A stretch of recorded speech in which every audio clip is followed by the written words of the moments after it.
जो अपनी wife Katie और बच्चों ग्रेस और ब्रायन से विदा लेकर लॉस एंजलिस की सड़कों पर निकल पड़ता है। सड़क पर रेड हेलमेट पहने हुए सोल्जर्स पेट्रोल कर रहे होते हैं, जिन्हें रेड हेलमेट्स कहा जाता है। विल अपने कलीग से बात करके इलीगली लॉस एंजलिस छोड़कर जाने का प्लान बनाता है। वो एक स्मगलर से मिलता है जो उसे एक बॉक्स में रखकर उस पर आइस बार डाल देता है। लेकिन बॉक्स में एक और आदमी होता है जिसे विल बताता है कि उसका 12 साल का बेटा चार्ल्स दीवार के उस तरफ रह गया था और विल उसे ढूंढने जा रहा है। फिर जब ट्रक गेट पर पहुंचता है तो एक एक्सप्लोजन होता है और ट्रक उल्टा जाता है। विल जैसे तैसे बचकर बाहर निकलता है, लेकिन रेड हेलमेट्स उसे घेर लेते हैं। उसी दिन कैटी एक अंडरग्राउंड डीलर से इंसुलिन खरीदने के लिए जाती है, हालांकि वो वहाँ पर बैंड आइटम है। दरअसल एलियंस ने इन जरूरी मेडिसिन को जानबूझकर बैन कर दिया है ताकि कमजोर लोग सर्वाइव न कर पाए। वो इंसुलिन के बदले शराब की बोतल देती है, लेकिन इंसुलिन तो खराब हो चुका था। कैटी तो अपनी गन निकालकर उसको धमकाकर चली जाती है। हालांकि गन रखना यहाँ पर इलीगल है और अगर ड्रोन्स ने डिटेक्ट कर लिया तो कैटी तो मारी जाती भाई। दूसरी ओर विल जेल में होता है और वो कैटी को कॉल भी नहीं कर पाता। कैटी बड़ी परेशान होती है क्योंकि रात को किसी का बाहर जाना यहाँ पर सख्त मना है।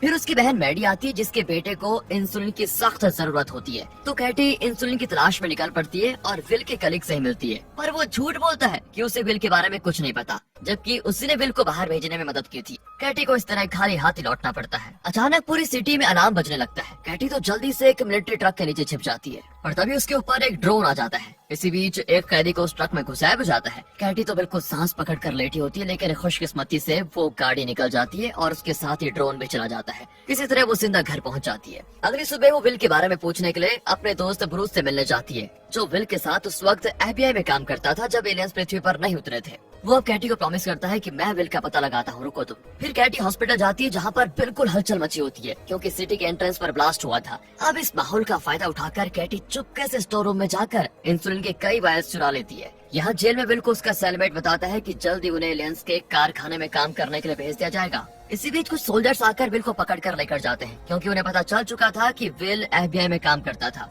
वो उसे ग्रीन जोन में लेकर जाते हैं जहाँ पर अब दुनिया के लीडर्स बसते हैं। वहाँ वो स्नाइडर से मिलता है जो लॉस एंजलिस के गवर्नर का असिस्टेंट है। वो जानता है कि विल एक काबिल FBI ऑफिसर था और वो खतरनाक क्रिमिनल्स को पकड़ने में एक्सपर्ट भी था। लेकिन जब से पृथ्वी पर एलियंस आए हैं, पुलिस और मिलिट्री तो उन्हीं के हाथों की कठपुतली बनकर रह गई है। इसी वजह से विल को अपनी पहचान छुपा कर रखनी पड़ती है। पर अब स्नाइडर को उसकी मदद चाहिए। वो चाहता है कि विल रेबल्स के लीडर को पकड़ कर लाए जो एलियंस की सरकार के खिलाफ काम कर रहे हैं और लोगों को उनके खिलाफ भड़का भी रहे हैं। बदले में गवर्नर विल की फैमिली को पूरी प्रोटेक्शन देगा। इसी बीच एक एलियन स्पेसक्राफ्ट लॉन्च होने वाला होता है और उसी वक्त स्नाइडर विल को बताता है कि अगर तुमने ये काम नहीं किया तो तुम्हारी बजाय तुम्हारी फैमिली को एलियंस की फैक्ट्री में काम करने के लिए भेज दिया जाएगा। उसी रात रेड हेलमेट्स विल को उसके घर छोड़ देते हैं। उसकी फैमिली उसको देखकर बड़े खुश होती है। विल बोलता है कि मैं एक एक्सीडेंट में फंस गया था इसलिए देर हो गई है, लेकिन कैटी तो जानती है कि वो झूठ बोल रहा है। विल फिर सच बता ही देता है कि मैं हमारे बेटे चार्ल्स को ढूंढने गया था। कैटी बेचारी रो पड़ती है, लेकिन जब विल कैटी को स्नाइडर के प्रस्ताव के बारे में बताता है तो वो गुस्सा हो जाती है और कहती है कि मैं एक गद्दार की पत्नी नहीं कहलाना चाहती हूँ। अगली सुबह वो स्नाइडर को अपने किचन में पाते हैं जिसने खुद उनके लिए ब्रेकफास्ट बनाया होता है। दरअसल वो विल की वाइफ कैटी को भी कन्विंस करने आया है कि अगर विल ने उनका काम किया तो उन्हें कौन कौन से बेनिफिट्स मिलेंगे। 24 घंटे सिक्योरिटी, बच्चों के लिए पर्सनल ट्यूटर, अच्छा खाना और परमानेंट नौकरी।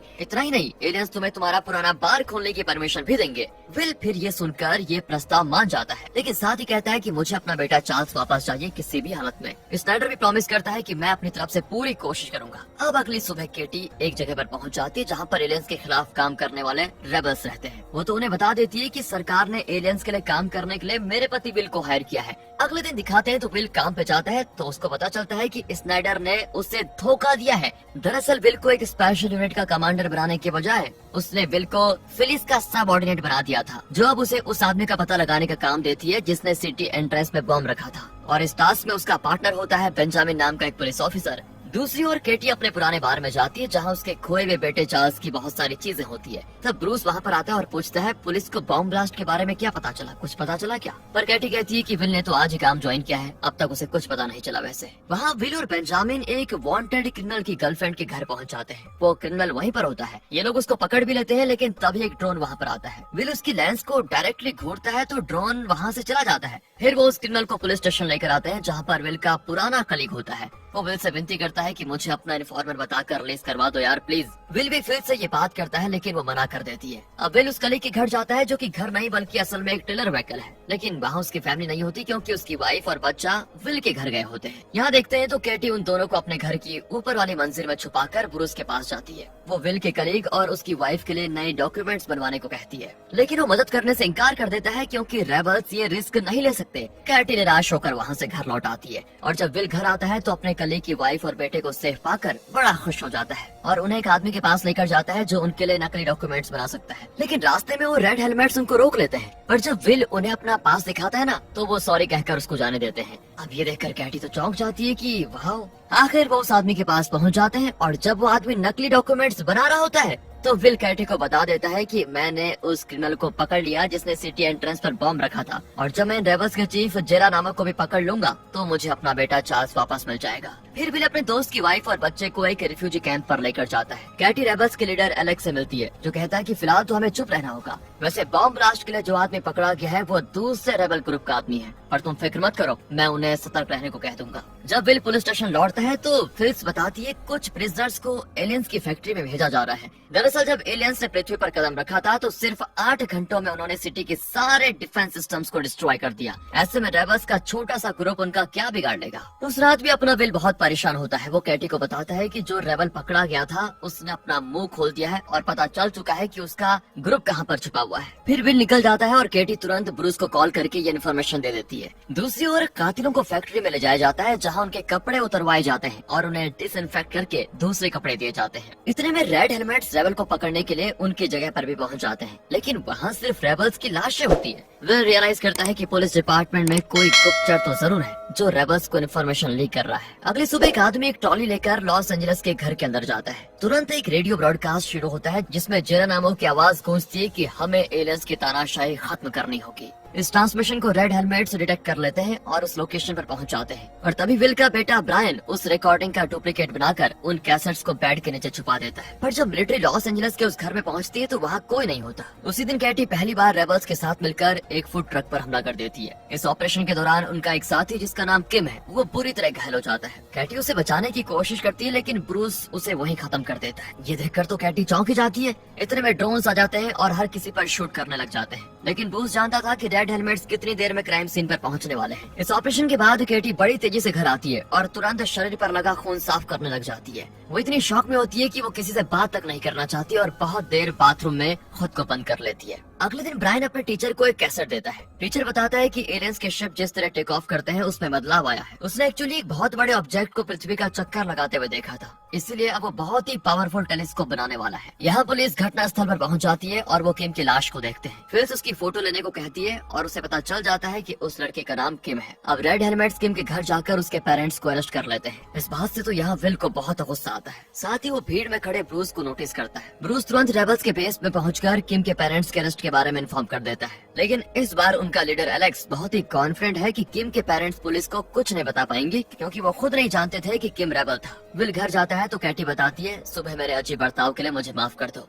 दरअसल बार में चार्ल्स की चीजों को देखकर मैं जरा परेशान हो गई थी। विल भी उससे माफी मांगता है कि मैं एलियंस की हुकूमत के खिलाफ कुछ नहीं कर पा रहा हूँ, मुझे भी माफ कर दो। कर पाता तो कब का हमारा बेटा चार्ल्स वापस आ चुका होता। विल के जाने के बाद केटी ब्रूस से मिलती है जो बताता है मैंने किम को इसलिए मारा ताकि वो पुलिस के टॉर्चर से बच जाए और अब केटी को विल से पता लगाना होगा कि उसे इन्वेस्टिगेशन में क्या क्या पता चला है। दूसरी ओर ब्रायन की गर्लफ्रेंड उससे मदद मांगती है क्योंकि उसका भाई सिटी के तगड़ी दीवार के नीचे उस टनल में फिसल कर गिर गया था और उसके पैर पर भी चोट लग गई थी। ब्रायन उसके साथ जाता है। दरअसल एलियंस के आने से पहले ब्रायन की गर्लफ्रेंड के पिता यहाँ पर काम करते थे और अब वो इस टनल के जरिए दीवार के उस तरफ जाने की कोशिश कर रहे थे। यहाँ विल और बेंजामिन एक कल्चरल सेंटर में जाते हैं जहाँ पर किम जाया करता था। वहाँ पर उन्हें कई वेपन्स मिलते हैं। यहाँ ब्रायन के फ्रेंड्स बताते हैं कि वो कई दिनों से इस टनल के रास्ते से दीवार के उस तरफ फूड आइटम्स लेने जाते हैं, असल में उस तरफ कोई नहीं है। यहाँ दिखाते हैं तो एलेक्स ब्रूस से कहता है तुम कैटी को बता दो कि उसके पति ने कल्चरल सेंटर से हमारे वेपन्स निकाल कर अच्छा नहीं किया और फिर ब्रूस कैटी को भी बता देता है, लेकिन कैटी को सबसे ज्यादा उसकी फैमिली की सेफ्टी की चिंता होती है।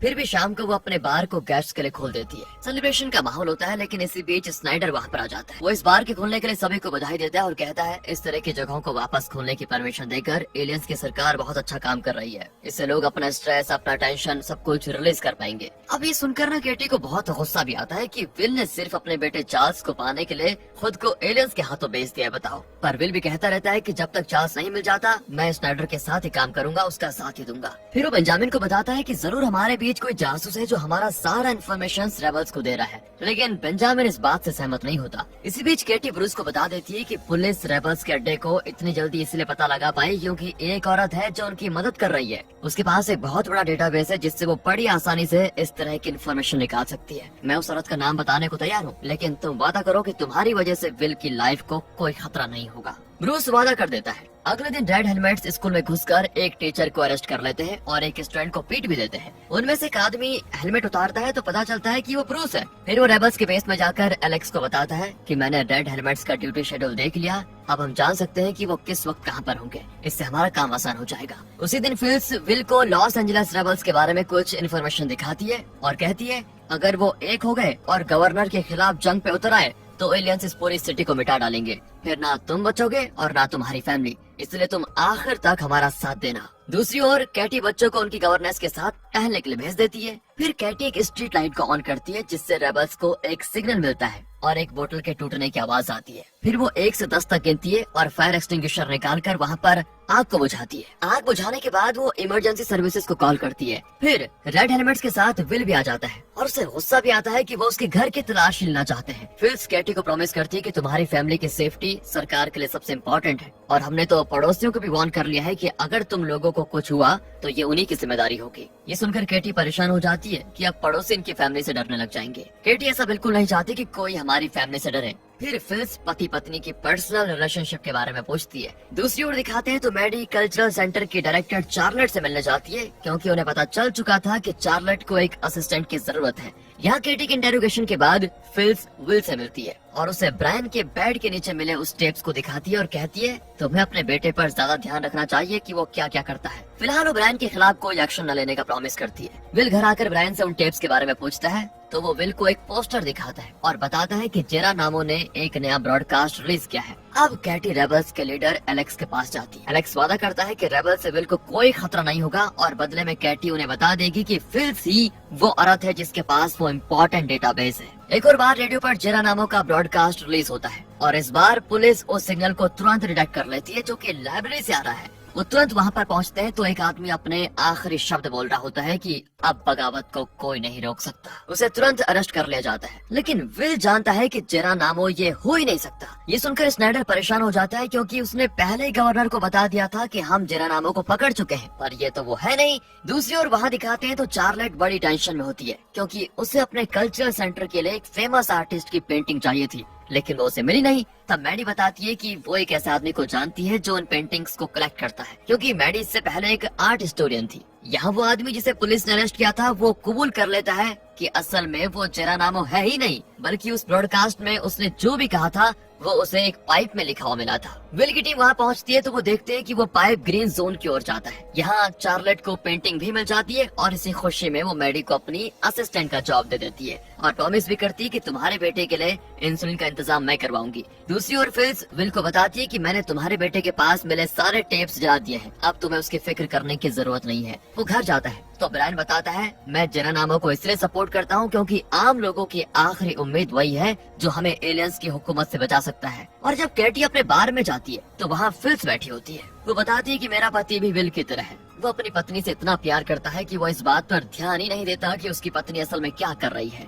वो कैटी को उसकी कुछ फोटोज दिखाती है जो ट्रक के एक्सीडेंट साइट पर लिया गया था। वो उसे वार्न करती है कि तुम रेबल्स का साथ देना छोड़ दो। अगर तुम्हें अपनी और अपने परिवार की सुरक्षा चाहिए तो आज से तुम मेरे लिए काम करोगी, न कि रेबल्स के लिए। जब फिल्स घर आती है तो उसका पति उसका इंतजार कर रहा होता है। दरअसल वो पैरालाइज्ड हो चुका था लेकिन वहाँ फिल्स ब्रूस को पाती है और कहती है, मुझे पता है तुम यहाँ किस मकसद से आए हो, लेकिन तुम्हें मेरे पति को भी खत्म करना होगा। ब्रूस शूट कर देता है। अगले दिन विल और उसकी टीम क्राइम सीन पर पहुँचती है, जहाँ दीवार पर जेरा नामो का नाम लिखा होता है। फिल्स की मौत से स्नाइडर को धक्का लगता है, क्योंकि वो एलियंस और ह्यूमंस के बीच एक ब्रिज की तरह थी और एलियंस के बिहेवियर को अच्छी तरह समझती थी। स्नाइडर विल से कहता है कि जल्द से जल्द पता लगाओ कौन है कातिल। इसी बीच जेरा नामो के ग्रुप का एक आदमी पकड़ा जाता है, जो इन्हें ग्रीन जोन का एक एड्रेस बताता है। रेड हेलमेट्स तुरंत उस जगह को घेर लेते हैं और एक सीक्रेट रूम में वो एक ग्रुप को देखते हैं जो खुद को जेरा नामो ग्रुप कहता है। दूसरी ओर ब्रायन अपनी गर्लफ्रेंड के साथ दीवार के उस तरफ पहुंचता है, जहां पर एक सुनसान सिटी है। वहां पर एक बहुत बड़ा गोडाउन होता है, जहां इनकी जरूरत की ढेर सारी चीजें स्टॉक में होती है। अब लॉस एंजलिस में हर तरफ अनाउंसमेंट होता है कि जेरा नामो का ग्रुप खत्म कर दिया जा चुका है,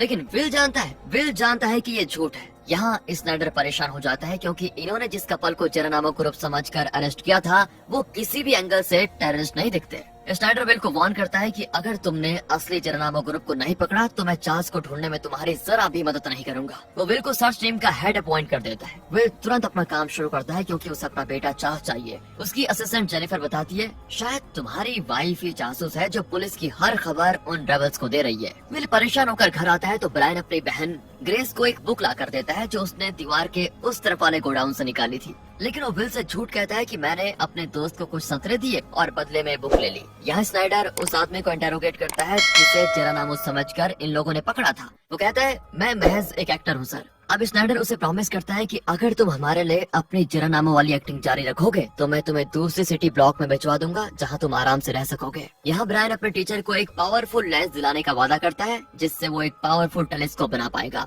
दूसरी ओर विल कैटी के बार को सर्च करता है, लेकिन उसे वहाँ पर कैटी के खिलाफ कोई एविडेंस नहीं मिलता, सिवाय एक बुक के, जिसके बारे में वो कुछ नहीं जानता। यहाँ ये डुप्लीकेट जेरा नामो पर मुकदमा चलता है, जिसे लाइव टेलीकास्ट किया जाता है। वहाँ टेररिस्ट अटैक के सारे विक्टिम्स और उनके परिवार वाले उसके खिलाफ गवाही देते हैं। अब नकली जेरा नामो को फांसी देने के लिए सिटी के बीच एक स्टेज सेट किया जाता है, और जो एक्टर जेरा नामो बना है वो स्नाइडर की बात पर विश्वास करके ये सब कुछ कर रहा है, क्योंकि स्नाइडर ने वादा किया है कि वो टेररिस्ट को खत्म करेगा और उसे दूसरी सिटी में भेज देगा। लेकिन जब सच में उसको फांसी के तख्ते पर ले जाया जाता है, तब जाकर वो रियलाइज करता है कि स्नाइडर ने उसको धोखा दे दिया है। लेकिन अब तो कुछ कर भी नहीं सकता और उसे फांसी पर लटका दिया जाता है। स्नाइडर तुरंत विल को एक जगह पर लेकर जाता है। अब दूसरी ओर एलेक्स दूसरे अटैक की तैयारी में लग जाता है और कैटी भी उनके साथ होती है। यहाँ विल स्नाइडर पर गुस्सा करता है कि एक बेकसूर एक्टर को धोखा देकर सबके सामने उसकी जान लेकर तो मैं आखिर मिला क्या। स्नाइडर कहता है कि हमें पब्लिक को शांत करने के लिए कुछ न कुछ तो करना ही पड़ेगा ना। अब वो चैन से रहेंगे कि जेरा नामो मर चुका है। अब मुझे असली जेरा नामो को ढूंढने की मोहलत आराम से मिल जाएगी। इनकी गाड़ी को सिक्योरिटी देने के लिए रेड हेलमेट्स एक गाड़ी में आते हैं, जिनमें ब्रूस भी होता है। वहाँ एक जगह उन्हें डाइवर्ट किया जाता है, और जब गाड़ियाँ स्लो हो जाती हैं, तो ब्रूस अपने साथियों यानी दूसरे रेड हेलमेट्स को शूट कर देता है। अब स्नाइडर भागने की कोशिश करता है, लेकिन विल दरवाजा बंद कर देता है। इतने में रेबल्स जो रेड हेलमेट्स के भेस में थे,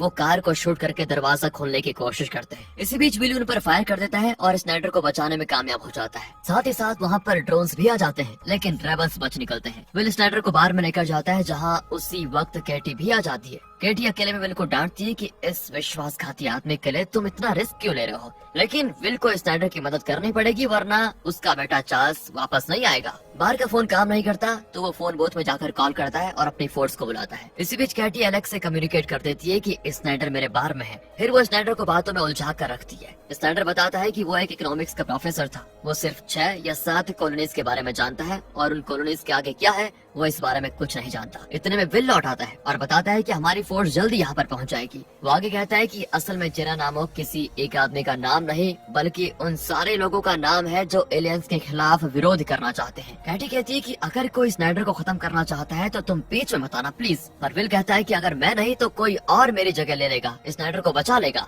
इसी बीच स्नाइडर रिवील करता है कि उसकी टीम ने चार्ल्स का पता लगा लिया है और उसे यहाँ लाने की पूरी कोशिश की जा रही है। अचानक कोई दरवाजे पर नॉक करता है। ये लोग स्नाइडर को छुपा देते हैं और दरवाजा खोलते हैं। रेड हेलमेट के भेस में ब्रूस अंदर आता है। केटी उसको बेसमेंट में लेकर जाती है और उसे फिर वार्न करती है कि स्नाइडर को मारने के चक्कर में विल को कुछ नहीं होना चाहिए, ध्यान रखना। और वो कहता है कि मैं इसकी गारंटी तो नहीं दे सकता, क्योंकि तुम्हारे पति को हमारे हर ऑपरेशन में टांग अड़ाने की जो आदत है ना, वो सही नहीं है। घर की तलाशी लेकर ब्रूस चला जाता है, लेकिन विल को यकीन हो जाता है कि ये रेबल्स का आदमी था और जल्दी अपने साथियों को यहाँ पर जरूर लेकर आएगा। वो दरवाजे को ब्लॉक करने लग जाते हैं। स्नाइडर फिर एक बार चार्ल्स का जिक्र करता है तो कैटी को गुस्सा आ जाता है कि ये बार बार चार्ल्स का नाम लेकर हमें धमकाने की कोशिश करता रहता है। इसी बीच रेबल्स बार का दरवाजा तोड़ने की कोशिश करते हैं लेकिन सफल नहीं होते। अब स्नाइडर घबरा जाता है और कबूल करता है कि मैं तो सिर्फ गवर्नर के ऑर्डर पे काम कर रहा हूँ, असल में मैंने एलियंस को कभी देखा तक नहीं है। विल केटी को छुप जाने के लिए कहता है और खुद स्नाइडर की सुरक्षा के लिए रेबल्स से लड़ने का फैसला करता है। फिर रेबल्स एक स्मोक ग्रेनेड फेंक कर अंदर घुस आते हैं। विल उन पर फायर करता है और तभी एक रेबल विल को देख लेता है और विल को मारने की कोशिश करने ही वाला होता है कि तभी कैटी उसको शूट कर देती है। और जब ब्रूस उस पर एम करता है तो विल कैटी को गन हटा देने को कहता है। फिर वो विल और कैटी को गन पॉइंट पर बेसमेंट में ले जाकर छोड़ देता है और वहाँ से निकल जाता है, लेकिन विल एक मशीन गन लेकर उसके पीछे जाता है। इतने में सारे रेबल्स वहाँ से निकल चुके थे। फिर असली रेड हेलमेट्स आकर स्नाइडर को कबर्ड से बाहर निकालते हैं जहाँ विल ने उसको छुपा रखा था। उसी शाम को दिखाते हैं तो विल कैटी को बताता है असल में इन रेबल्स का तेरा नामों से कोई लेना देना है ही नहीं, ये लोग अपने मकसद के लिए उसका नाम यूज कर रहे हैं बस। और स्नाइडर भी उसका फायदा उठाकर लोगों में डर पैदा करने की कोशिश कर रहा है। यहाँ एलेक्स रियलाइज करता है कि केटी सिर्फ एक डबल एजेंट है जो उन्हें गुमराह कर रही है। दूसरी ओर मैडी का चार्लेट के हस्बैंड नोलन के साथ अफेयर शुरू हो जाता है। Nolan new age preacher church का लीडर है। अब जैसा कि हमने देखा था कि विल ने अटैक के दौरान ब्रूस को देख लिया था और अब उसे ब्रूस को अरेस्ट करने का ऑर्डर दिया जाता है। पर जब वो ब्रूस के घर पहुंचते हैं तो घर ब्लास्ट हो जाता है। वो उसकी टीम के दूसरे रेड हेलमेट से पूछताछ करता है तो एक रेड हेलमेट बताता है कि उसकी छाती पर एक अजीब टैटू था। अब ये जानकर विल अनुमान लगा लेता है कि वो जरूर स्पेशल फोर्स में रहा होगा। दूसरी ओर ब्रूस एक रिस्ट्रिक्टेड एरिया में घुसकर अपने कद और साइज के आदमी की लाश चुरा लेता है। फिर वो एलेक्स के साथ मिलकर उस लाश को एक कार में रखवाकर उसे जला देता है। दरअसल एलेक्स ब्रूस को विश्वास दिलाना चाहता है कि तुम्हारी फ्रेंड केटी धोखेबाज निकली। इसी बीच पुलिस को कार में जली हुई लाश मिलती है जिसकी आइडेंटिटी ब्रूस से मैच करती है, लेकिन विल को अभी यकीन है कि ये ब्रूस का खेल है जो इन्हें धोखे में रखना चाहता है। कैटी रेबल्स को कांटेक्ट करने की कोशिश करती है लेकिन वो सफल नहीं होती और उसे एक एनक्रिप्टेड मैसेज मिलता है जिसमें रेबल्स की मीटिंग वाली जगह का जिक्र होता है। कैटी वहाँ पर पहुँचती है तो ब्रूस उसको लेने आ जाता है। यहाँ जेनिफर को पुलिस डेटाबेस में 14 लोगों की डिटेल्स मिलती है लेकिन उन सब की फोटोज ब्रूस की होती है। वो बताती है कि ब्रूस न सिर्फ स्पेशल फोर्स में था बल्कि वो एक FBI एजेंट भी रह चुका है। यहाँ ब्रूस कैटी से सवाल करता है कि तुमने अपने ही साथी को शूट क्यों किया, ये बताओ। वो बताती है कि मैंने शुरू से तुमसे कह दिया था कि मेरे पति को या बच्चों पर कोई आंच नहीं आनी चाहिए। मैंने कोई गद्दारी नहीं की और अब तक जी जान से एक रेबल बनकर लड़ रही हूँ। लेकिन दोस्तों ब्रूस अब भी उसकी सच्चाई पर शक करता है तो वो निराश होकर वहाँ से चली जाती है। उसके बाद ब्रूस रिचल नाम के एक रेबल के पास आता है और बताता है कि एलेक्स ने कैटी को खत्म कर देने का ऑर्डर दे दिया है लेकिन मैं वो काम नहीं कर पाऊंगा। यहाँ विल स्नाइडर से मिलने ग्रीन जोन में जाता है और बताता है कि ब्रूस महज एक रेबल नहीं बल्कि बहुत ही पहुंचा हुआ FBI एजेंट है जो अब रेबल बन गया है, लेकिन मैं उसे कैसे भी पकड़ कर रहूंगा। इस पर स्नाइडर उसको चार्ल्स की एक रिसेंट फोटो दिखाता है और जब वो कैटी को फोटो दिखाता है तो वो कहती है कि हमें कैसे भी करके इस स्नाइडर के कंट्रोल से बाहर निकलना होगा। विल भी प्रॉमिस करता है कि ठीक मौका पाकर वो स्नाइडर के चंगुल से छूटने की कोशिश करेगा। और वहाँ दिखाते हैं तो मैडी और नोलन के अफेयर के बारे में नोलन की वाइफ चार्लेट को पता चल जाता है और वो मैडी को नौकरी से निकाल देने की धमकी देती है, लेकिन नोलन मैडी को अपनी असिस्टेंट की पोजीशन ऑफर करता है। दूसरी ओर विल ब्रूस की फोटो लाकर कैटी से कहता है कि तुम्हारे बार में इसके फिंगरप्रिंट्स थे, जिसका मतलब है कि ये पहले भी बार में आ चुका है। पर कैटी कहती है मैं इसको नहीं जानती। हीरो ब्रूस के द्वारा मारे गए विक्टिम्स की फोटो दिखाता है और तब कैटी कबूल करती है कि हाँ ये हमारे बार में आया था। वो कह रहा था कि वो अपनी माँ के घर रहता है क्योंकि उस घर का रिपेयर चल रहा है। यहाँ जेनिफर को दिखाते हैं जो कुछ कंस्ट्रक्शन स्टोर्स के रिसर्च के जरिए ब्रूस की माँ के घर का पता लगा लेती है। इसी बीच रेचल कैटी को बताती है कि असल में ब्रूस ने सच में कई लोगों को मार डाला था, लेकिन हमारे मकसद को पूरा करने के लिए ऐसी छोटी छोटी कुर्बानियां तो लोगों को देनी ही पड़ेंगी। तब कैटी कहती है कि मैं भी उसका शिकार बनते बनते रह गई। रेचल कहती है कि उसने अपनी मर्जी से वो अटैक नहीं किया था। फिर कैटी ब्रूस को कॉल करती है कि फिल ने तुम्हारा पता लगा लिया है।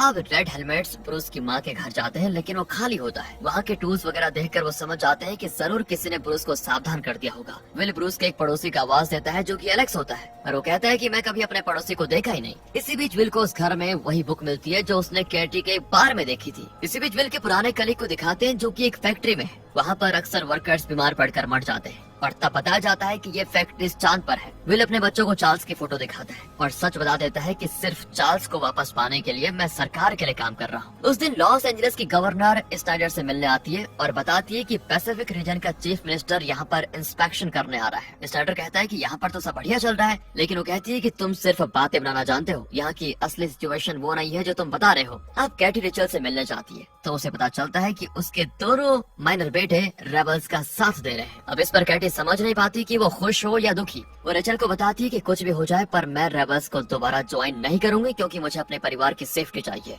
दूसरी ओर एलेक्स विल को कॉल करके कहता है कि तुम्हारी वाइफ ही जासूस है जो रेबल्स को इन्फॉर्मेशन लीक कर रही है। वो विल को मीटिंग के लिए बुलाता है और जब विल वहाँ पर पहुँचता है तो वो बताता है कि मैं ही रेबल्स का लीडर हूँ, लेकिन दूसरी सिटी जाने की आजादी पाने के लिए मैं अपने साथियों को धोखा देने के लिए तैयार हूँ। दूसरी ओर ब्रूस रेबल्स के यूथ सेल के लीडर को मिलने जाता है। वो ब्रूस को एक इम्पोर्टेंट आदमी के आने की खबर देता है। फिर वापस आकर बेंजामिन को सब कुछ बता देता है। फिर वो स्नाइडर को एलेक्स की शर्तों के बारे में बताता है तो वो कहता है कि मैं एलेक्स से पर्सनली मिलना चाहता हूँ, मीटिंग अरेंज करो। उसी शाम को कैटी विल से पूछती है अगर स्नाइडर जानता है कि हमारा बेटा चार्ल्स कहाँ पर है और उसकी फोटो भी लाकर दे सकता है तो उसे हमारे पास वापस लाने में प्रॉब्लम क्या है उसे। इस पर विल टॉपिक चेंज करते हुए कहता है कि एलेक्स इस सिटी को छोड़कर जाना चाहता है और यहाँ से निकलने की परमिशन पाने के लिए वो अपने रेबल साथियों को धोखा देने के लिए भी तैयार है। कैटी भी तुरंत ब्रूस को खबर करके अपने बार में पहुंच जाती है। दूसरी ओर ब्रायन और उसका टीचर टेलीस्कोप से चांद की सतह को देख लेते हैं और उन्हें अजीब से स्ट्रक्चर्स दिखते हैं। मतलब एलियंस की वो फैक्ट्रीज और माइंस वाकई में चांद पर ही है। यहाँ कैटी बार में ब्रूस से मिलती है और उसको बता देती है कि एलेक्स धोखेबाज है और वो जल्दी सिटी छोड़कर जाने वाला है। ब्रूस तुरंत एलेक्स के पास जाकर सवाल करने लग जाता है, लेकिन एलेक्स कहता है कि तुम कैटी के बहकावे में मत आओ और अपने अगले ऑपरेशन की तैयारी करो। अगली सुबह विल स्नाइडर को लेकर एलेक्स से मिलने जाता है। एलेक्स कहता है कि मुझे एक यूनिवर्सल पास चाहिए जिससे मैं सिटीज के बीच आजादी से घूम सकूं। बदले में वो उन सारे ग्रुप्स का लिस्ट देता है जिसे ब्रूस लीड कर रहा है। साथ ही वो उन्हें ब्रूस के अगले ऑपरेशन के बारे में भी बता देता है जिसमें वो चीफ मिनिस्टर को खत्म करने जा रहे हैं। स्नाइडर भी उसे प्रॉमिस करता है कि उस ऑपरेशन को हम रोकेंगे और ब्रूस को अरेस्ट कर लेंगे। फिर विल तुम्हें वो यूनिवर्सल पास दे देगा जिससे तुम सिटीज के बीच आ जा सकोगे। अगले सीन में ब्रूस एक मार्केट में जाता है जहाँ पर रेचल और कैटी भी होती है। कैटी वहाँ पर रेड हेलमेट्स को देख लेती है और तुरंत ब्रूस को आगाह कर देती है। एक रेबल पटाखे जलाकर मार्केट के बीच फेंक देती है और वहाँ पर भगदड़ मच जाती है। तभी पुलिस फायर करती है जिसमें रेचल मारी जाती है, लेकिन ब्रूस बच निकलता है। फिर विल एलेक्स के घर पर जाता है जहां वो पुलिस के कब्जे में रखा गया है। विल कहता है कि स्नाइडर ने तुम्हें जो डील ऑफर की थी वो कैंसिल हो चुकी है। फिर विल उसे गोली मार देता है और इल्जाम ब्रूस पर लगा देता है। उसी रात रेचल की पूरी फैमिली फांसी पर लटकी होती है। केटी बहुत रोती है और रेबल्स का साथ देने का फैसला कर देती है। विल भी जान जाता है कि उसकी वाइफ रेबल्स के साथ है। अगली रात रेबल्स का प्रोटेस्ट होता है जिसमें कई रेड हेलमेट्स की जान चली जाती है।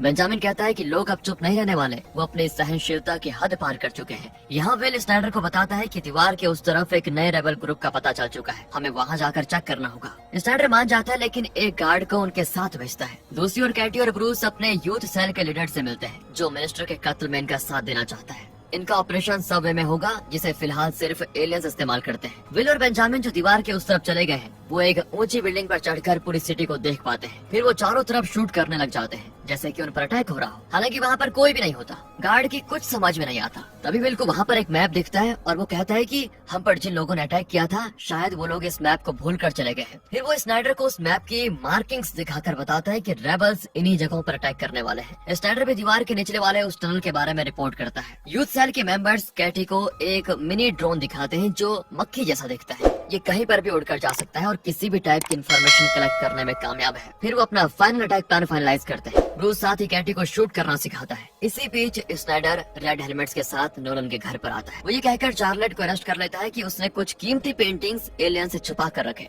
उसी शाम को केटी ग्रेस के पास एक बुक देखती है जो उसकी गवर्नेंस ने दी थी। उसमें लिखा होता है कि एलियंस के आने से पृथ्वी के लोगों को कितने बेनिफिट्स मिले हैं। वो तुरंत विल को बताती है कि नया चर्च किसी तरह छोटे बच्चों को बहका रहा है, लेकिन विल कहता है कि हमें बेंजामिन के घर चले जाना चाहिए जो कि दीवार के उस तरफ है। वो केटी को दोष देता है कि तुम मुझ पर जासूसी कर रही थी, है ना? और अब केटी इनके रिलेशनशिप से तंग आ चुकी है क्योंकि वो अक्सर एक दूसरे से झूठ बोलते रहते हैं दोनों, और ये सब कुछ इनकी फैमिली के लिए भी अच्छा नहीं है। और वैसे भी कुछ भी कंफर्म नहीं होता कि दीवार के उस तरफ जाकर क्या ये स्नाइडर और सरकार से बच पाएंगे। विल बेंजामिन को अकेले ही चले जाने को कह देता है। केटी और ब्रूस कुछ गार्ड्स को मारकर सबवे में जाते हैं और वहाँ के बैकअप एंट्रेंस को खोलकर अंदर घुस जाते हैं। वहाँ पर वो एक एक्सप्लोजन करवाते हैं जिससे ट्रेन डिरेल हो जाती है। उस ट्रेन की एक डिब्बी में एक एलियन की बॉडी मिलती है। अभी जानकर विल तुरंत वहाँ पर पहुँच जाता है। गवर्नर भी वहाँ पर जाती है और बताती है एक एलियन को किडनैप कर लिया गया है। दरअसल पहले भी एक बार 2 एलियंस को मार डाला गया था जिसकी वजह से एलियंस ने पूरा डेलास सिटी को मिटा दिया। और अगर इस बार लापता एलियन का पता नहीं चला तो आप सोच लीजिए कि लॉस एंजलिस का क्या होगा। एलियंस किसी को नहीं छोड़ेंगे। इसी बीच रेबल्स उन एलियन को एक सीक्रेट लोकेशन पर लेकर जाते हैं और मेटल फॉयल की मदद से सिग्नल्स को ब्लॉक भी कर देते हैं। विल घर आकर मैडी से कहता है कि हमें बच्चों को कहीं छुपाना होगा। वो कहती है कि हमें बच्चों को ग्रीन जोन ले जाना चाहिए। फिर विल विल कैटी को ढूंढता है। तभी ब्रायन उसको एक सीक्रेट नंबर देता है जो कैटी को हाल ही में मिला था। और जब रेबल्स उन एलियंस को दूसरी जगह ले जाने वाले होते हैं तो सिटी में कर्फ्यू लगा दिया जाता है। मैडी और बच्चे ग्रीन जोन जाने के लिए एक लंबी कतार में वेट करने लगते हैं, लेकिन तभी ब्रायन उन्हें छोड़कर भाग जाता है। यहाँ रेबल्स रेड हेलमेट्स की गाड़ी को रोककर उसमें उस एलियन की बॉडी को लाद देते हैं। दूसरी ओर पुलिस को सबवे का कैमरा फुटेज मिलता है। विल उस वीडियो में कैटी को पहचान लेता है, लेकिन किसी को कुछ नहीं बताता। यहाँ ब्रायन अपने टीचर के पास जाता है और उन्हें टनल में लेकर जाता है। जिस ग्रुप ने एलियन को किडनैप किया था वो अब एक पुलिस की गाड़ी में सिटी में घूमने लग जाते हैं। वो देखते हैं कि लोगों को डराने के लिए एक घर को ब्लास्ट करवाया जा रहा है। साथ ही स्नाइडर को उसकी नाकाबिलियत के लिए नौकरी से निकाल दिया जाता है, लेकिन अब गवर्नर भी कुछ नहीं कर सकती। दूसरी ओर एलियन को अब एक लैब में लाया जाता है जहां उसके हर सिग्नल को ब्लॉक करके उसके सूट को खोलने की कोशिश की जाती है। दिखाते हैं तो विल जेनिफर को रेबल का कोड बुक देता है और दोनों मिलकर एक फुटेज देखते हैं जिसमें इन्होंने ब्रूस को अरेस्ट करने की कोशिश की थी। उससे इन्हें यूथ सेल के लीडर का पता चल जाता है जिसका नाम है सिमन। रेबल्स उस एलियन की कम्युनिकेटर डिवाइस को एक्टिव करना चाहते हैं, लेकिन इतने में विल दरवाजे पर नॉक कर देता है। वो कहता है कि तुम बस उस एलियन को छोड़कर चले जाओ, मैं तुम लोगों को कुछ नहीं करूंगा। लेकिन कैटी दरवाजा नहीं खोलती और एक सीक्रेट दरवाजे से रेबल को बाहर भेज देती है। तभी बाहर ड्रोन्स उस घर को घेरने लग जाते हैं। कैटी दरवाजा खोलती है और विल पुलिस को कॉल कर देता है। फिर वो उस एलियन को लेकर जाते हैं। इस पर स्नाइडर विल को थैंक करता है और उसे एक यूनिवर्सल पास दिया जाता है जिसके जरिए वो कहीं भी आजादी से घूम सकता है, दूसरी सिटीज में भी जा सकता है आराम से। खासकर अब वो अपने बेटे चार्ल्स से मिल पाएगा। दूसरी ओर ब्रायन और उसका टीचर दीवार के निचले वाले टनल में जाते हैं, पर उन्हें पुलिस पकड़ लेती है। Red helmets petrol team Snyder को पकड़ कर लेकर जाती है। विल अपने बेटे को ढूंढने दीवार के उस तरफ चला जाता है और केटी घर लौट आती है जो कि अब एकदम खाली है। और इसी के साथ कॉलोनी